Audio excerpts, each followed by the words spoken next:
Now, be honest. You don't have to be nice. How did the Iowa fans respond? To me, amazing. And they kept saying, like, hey, keep giving it to your daddy. And I was like, I'm sorry, who? And then I was like, no, I'm his dad. And they're like, yeah, that's right. Yeah. No, it was good, though. I tell you, the Iowa fans, they love you. Deep down, they love you. Of course. I'm very huggable. Okay, so I'm just going to say at Fox, we only air Michigan games. So it is a little I mean, seriously. I know. Third straight week. Here we go. Penn State. Next week. Iowa this week. Yeah. And here comes a little Indiana. Upset alert for Michigan? The issue that Indiana has is that they're just so banged up, and their offense has really struggled. But when you just look at it in that sense about you go on the road, and this is an Indiana team that under Tom Allen has been pesky. And that's the type of team that could play you close in any given sense. And the one thing that we haven't really seen, what happens if and when J.J. McCarthy throws out a 4-turnover game? He's a young quarterback still. Right. If that happens, then you're all of a sudden in a fight, like Caleb Williams had at Oregon State. That's right. Just kind of all of a sudden you're like, man, this is way tougher than we expected, and that certainly could happen this week. But you and I took a lot of shots from the lamestream media. Let's be honest. It's true. About Harbaugh? About defending Harbaugh? I think they're the third or fourth best team in the country. I have them third right now. I think they're Let's look at Klatt's top 10. Okay, so my top 10s are going to look a little bit different than most. And let me explain why. Because I think right off the top, people will be like, oh, of course you've got Ohio State at number 1. And why is Georgia number 5? Because Georgia can't throw the football. Well, let me explain to you what happened. Okay, first of all, my rankings are weekly snapshots. What is happening right now? That's the way it should be. Right now, right. Okay? So in that weekly snapshot, there were only 2 teams that I considered for the number 1 team in the country, because you can't consider Georgia the way that they played against Kent State and then the way that they played against Missouri. Hey, I watched the entire Georgia-Missouri second half. They should have lost that game. They were on the ropes. 100% on the ropes. They only had their first lead of the game at the 4-minute mark of the fourth quarter. So they were not in consideration for my top spot. Fair. And the way I landed at Ohio State over Alabama is because while I think Alabama is a better overall team, Bryce Young's injured. I don't know the status of their best player. Fair. And so from that, I'm like, okay, so this week in this snapshot, I've got C.J. Stroud in the best offense in the country, that I'm just going to go with them at number 1, and Alabama was 2. In the second tier of the premium brands, Michigan, Clemson, and Georgia, here's why Georgia landed at 5 and not 3. And it's very simple for me, because in a weekly snapshot, you were up by only 10 points early in the fourth quarter against Kent State at home, and then you went on the road against Missouri, a Missouri team that got beat by 28 against Kansas State, and you didn't have your first lead until the 4-minute mark of the fourth quarter. I'm sorry, but this week you did not earn yourself a spot higher than that. Not when Michigan wins at Iowa, not when Clemson wins in back-to-back weeks at Wake Forest and then home against North Carolina State. Yeah. Georgia was number 5 this week.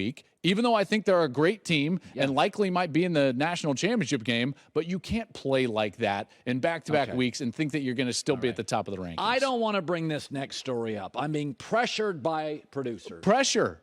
And you're succumbing to that pressure. I am. Oh, wow. Team play. I don't want to bring this up. Oklahoma's terrible. I mean, oh, my God. They are terrible. I knew it.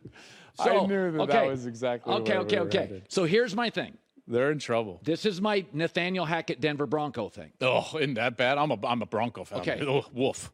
When you hire a coach, the legitimate coach, Nick Saban solved Alabama's defense by year 2. They didn't get the offense pretty until, they didn't really get great receivers.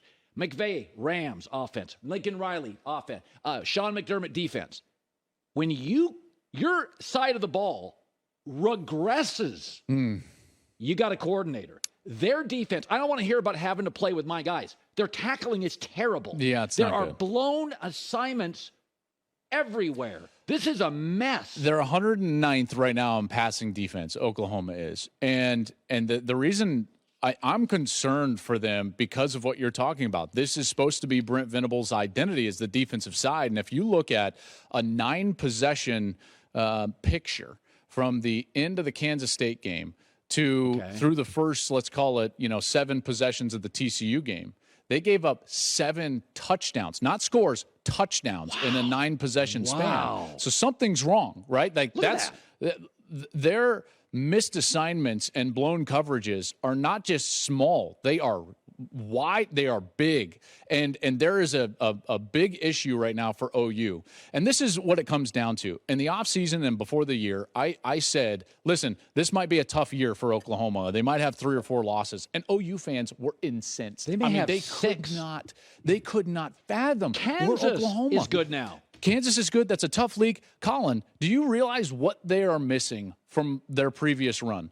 They lost their head coach, who was their play caller. Brilliant. They lost 2 quarterbacks that were 5-star quarterbacks. Gone. They're gone. They lost a running back that was a 3-time, 3 years, different years, 1,000-yard rusher in Kennedy Brooks. He graduated. And Mario Williams. They lost 4 of their top 5 wide receivers. Woo. They lost their top defender in tackles, sacks, TFLs, and interceptions. Boom. And you can't just replace that because of the logo on the side of your helmet. Right. It's a great place. OU, I've defended you, and I will continue to defend you. There is only one Oklahoma, but right now, that is not a good football team, and Brent Venables knows it and has said as such. And with that schedule ahead of them, I think that they probably lose this week in the Red River game against Texas. They're not stopping Texas. And I think that they're going to lose at least 1, maybe 2 more times down the stretch. Oklahoma State both beat them.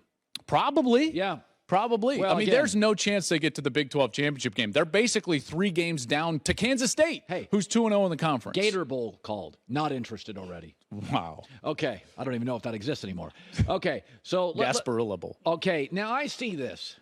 I am a man of compassion. Yeah, I mean, that last take, that was compassionate. But the OU fans think you're very compassionate. Okay, but, a lot of times in the Midwest, you people are nice and you wave to, you drive. I remember one time I went jogging in the Midwest. Are you taking a shot at people that wave nicely? No, but it's interesting. I went for a jog in South Dakota. I was just random guy, and I was doing 5-minute miles. So the point is, random people were waving to me. Hey! And I was like, these people are too nice.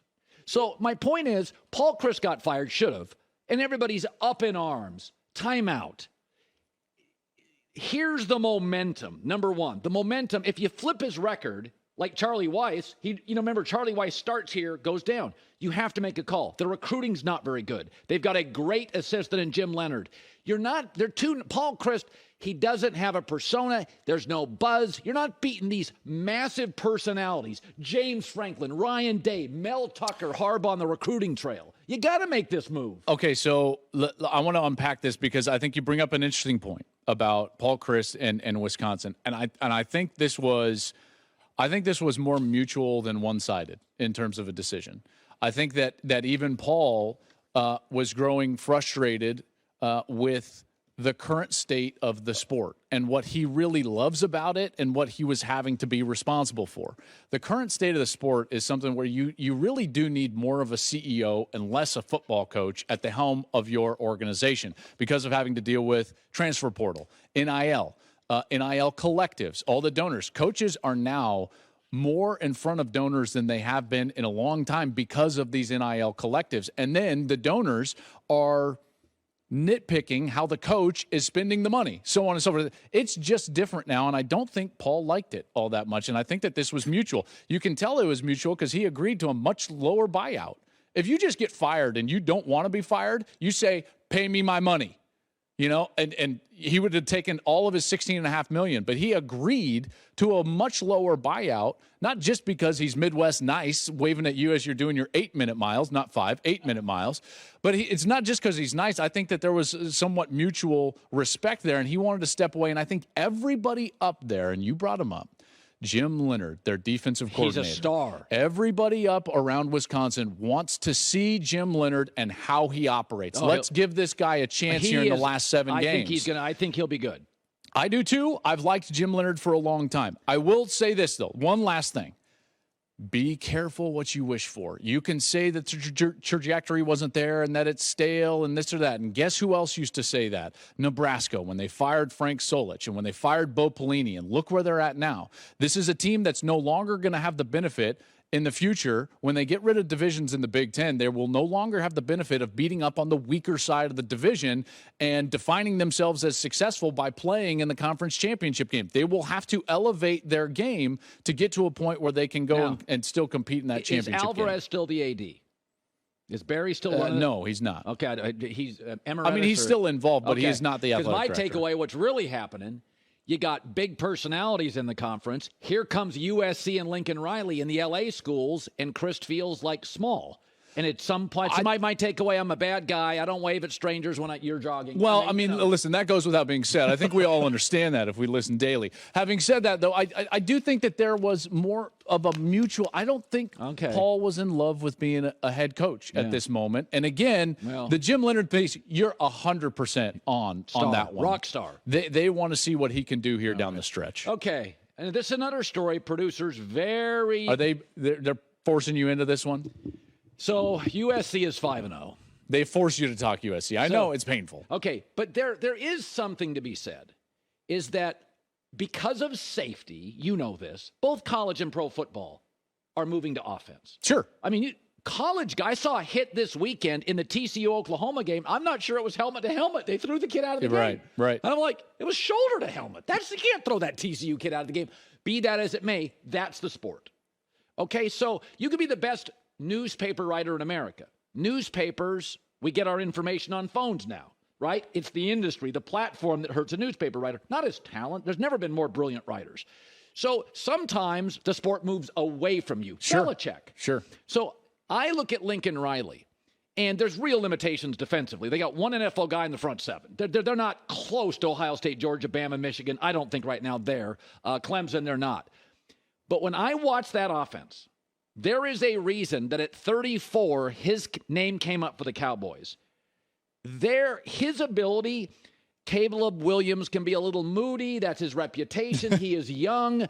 He has literally brought in 5 new receivers, 2 new running backs, a left tackle.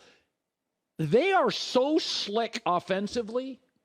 I think we're looking at Lincoln Riley to me is McVay or Shanahan of college football. You know, I think that the most brilliant offensive minds, any level, right? That just sport in general. You can say this about the NFL guys. You can say this about college guys. The most brilliant minds and most effective coaches are the ones that don't get bored with the simplicity of success.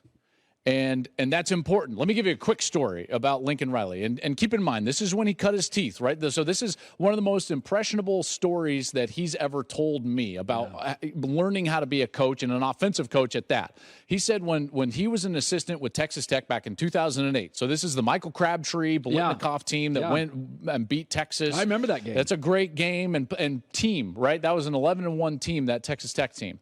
Well, he said that team with a Biletnikoff receiver, Mike Leach, would have whole practices where the receivers only ran go routes. Individual period, 7-on-7, and team. One play, one route, the entire practice. And he used to think to himself, this is crazy. This is crazy. Like, what are we doing? Michael Crabtree just ran 15 miles on a Tuesday. What are we doing? And Mike Leach said, you watch. In the most important time of our season, we're going to throw a go route for a touchdown. And guess what the call was to Michael Crabtree in the Texas game? He was double covered. He should have never gotten that ball, but they had thrown a million go routes into double coverages and coverages that you would never throw that. And so they completed it. And he walks into the end zone, and they win the game against Texas. And he tells me that story because it lasted with him.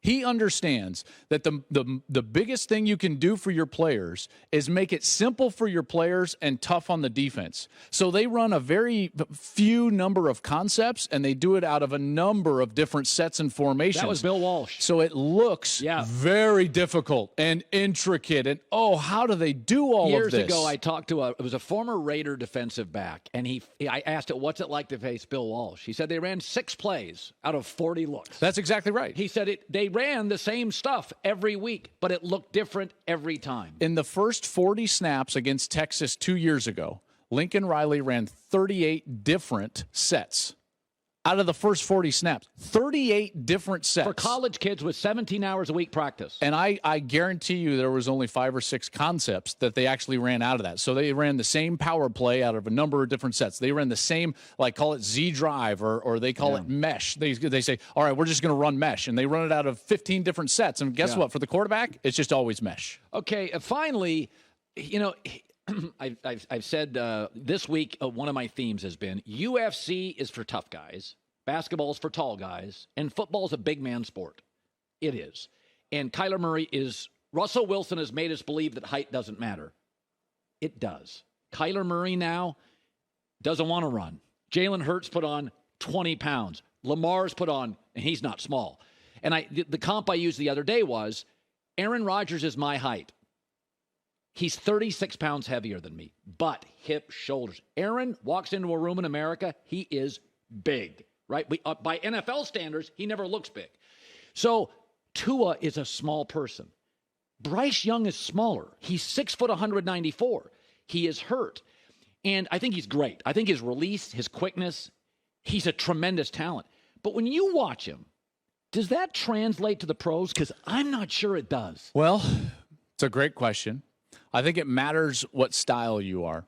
Like, for instance, Russell Wilson and Kyler Murray and Lamar Jackson, they have to be thick because they're putting themselves in harm's way with the style that they play, right? Yeah. Because they're going to scramble, create with their legs, and not that they aren't great passers, because they are. Drew Brees was small. Yeah. I know, like, I played with Drew. Like, he's not a big guy. No. But he controlled the game from the pocket in his mind, with his feet, with his release, with his accuracy. Bryce Young has to be Drew Brees. He cannot go out and be Kyler Murray or Russell Wilson or Lamar Jackson. This is interesting. I think people said Tua was Brees' comp. I think he is. Yeah, I think Bryce is more Brees' comp. So I think his release is insane. And he's smart. Yeah, you can tell he's just he can see the whole field now. Yes. He's a kid. Like a lot of guys in the NFL now are learning to see the whole field. Like he sees the field. There are quarterbacks that use their ability to run as a weapon, and there are quarterbacks that run only when they have to. Bryce is one of the latter, where he runs only when he has to. Now, he can, and in the college game, he can do it effectively. And I'm not saying he's a bad athlete, but his MO and what he is foundationally as a quarterback is a pocket passer with great anticipation and accuracy, a great mind. And so for that reason, I actually think he's just more Brees than any of these shorter guys that have come out in the last couple of years. I just think I'm not betting against this guy. I know he's banged up right now, and he's got the shoulder injury. He's got a little bit of an AC joint in his shoulder. I just don't bet against Bryce Young. I think he's going to be really good even at the next level. All right, let's go to Klatts' top 10 again. I'd probably move George up one spot, but I do get your argument. Stetson Bennett is solid, not great. I'd probably go Ohio State, Bama, whatever. I'd go Michigan 3, Georgia 4, Clemson 5. I think Oklahoma State's a handful. I'd probably put I don't like USC. At Utah, I think, is going to get exposed a little bit. I think USC might be in trouble this week. You talk about a look-ahead game. You said Michigan might be looking ahead to Penn State. USC might be looking ahead to Utah. And that Washington State team they make a lot of mistakes. Sure they do, but that's still a team that had a 12-point lead in the last 4 minutes against Oregon. Yeah, and they're lost. 4-1. At home lost because they make too many mistakes. I get it. If Cameron Ward does not throw interceptions, then Washington State is certainly going to cover. This thing, your almost list looks like a March Madness. I got UCLA in there, Kansas. Way to go, Kansas. I mean, how good of a coach is a guy at Kansas? Watch out for UCLA this week, by the way, against Utah. Because Utah's looking ahead to They might be looking ahead, guy. but here's the deal, is there's only one team really in the Pac-12 that can stand up and physically match up against Utah, and I think it's UCLA. UCLA is the second best rushing team in the Pac-12, and they're the best running defense in the Pac-12. Ooh. They're pretty good up front. Watch out for the Bruins this week. Hi, everybody. Thanks for watching. Subscribe here to get the latest from the show. Also, be sure to check out more of the best clips from The Herd or go watch a few segments from other shows on FS1.